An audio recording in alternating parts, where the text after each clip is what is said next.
আসসালামু আলাইকুম। এটা হচ্ছে আমাদের কাইনাস।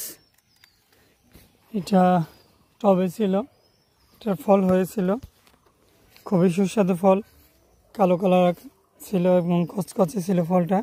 স্বাভাবিকভাবেই কোনো রকম G3 ব্যবহার করা ছাড়াই। তো এই মুহূর্তে আমরা এটা মাটিতে রোপণ করে দেব। এখানে একটা আছে, রোমিও আছে, তারপরে যে ডিম অফ পর্তুগিজ অলরেডি মাটিতে রোপণ করা শেষ, টবে ছিল। তো কাইনোসটা দেখতে পাচ্ছেন, ডালগুলা কাটা অধিকাংশই। এখান থেকে আমরা ব্রাঞ্চ নিয়ে গ্রাফটিং করে চারা তৈরি করছি। আমরা এই সামনে আরও বেড করছি, এই বেডগুলোই সব কাইনোসটা আমরা রোপণ করব। এটা খুবই সুস্বাদু একটা আঙ্গুর। এটা খাওয়ার পরে আমার এটার প্রতি অন্যরকম একটা ভালো লাগা কাজ করতে শুরু করছে। এটার সম্ভাবনা খুবই ভালো এবং এটা আপনার ফলটা দীর্ঘস্থায়ী অনেক ভালো।